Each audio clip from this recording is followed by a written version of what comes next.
Thank you, Mr. Speaker. Good afternoon, ladies and gentlemen of the House. This bill is so terrible.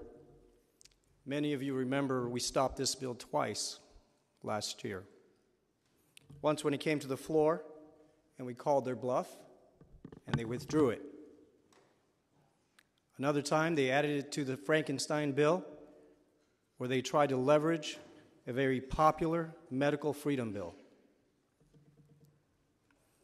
Life is priceless, from conception to natural death. So when a mistake is made and a life is taken, who should we trust to make that impossible decision of quantifying the value of life? Should we trust the government to make an across-the-board, one-size-fits-all determination? No.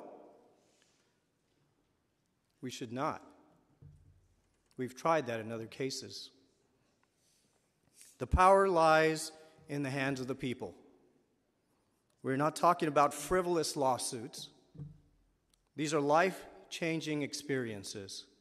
Many of us know people who have gone through these experiences. The rights of the individual must always come first. The rights of the individual must always come first. What amount would you accept if your spouse was killed? Or your child? No amount of money can right that wrong. But when justice is owed, can you say $1 million is just? Can you say $2 million is just? I can't. I suspect the proponents already know that this bill will not, in fact, bring more doctors to Iowa or provide any direct financial relief to providers. As you know, more than 20 states have passed similar caps on the same promise. It's never worked. We've all seen the facts. So what then? When this cap fails to do anything but boost profits for insurance companies at the expense of those who are injured, what will this legislature do?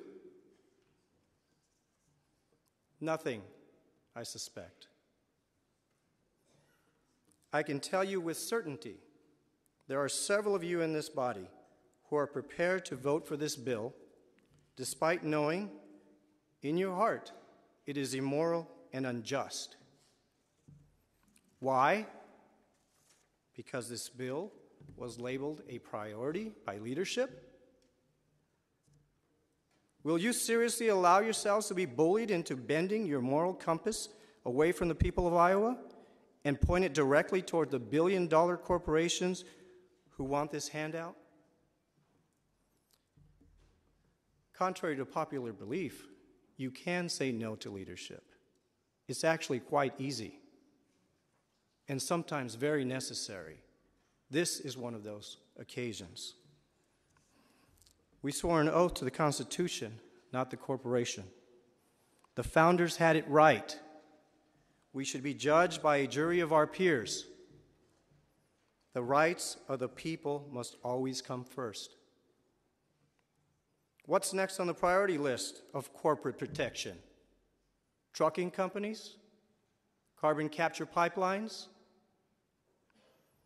Right now, the corporate lobby is salivating at the prospect of passing this bill.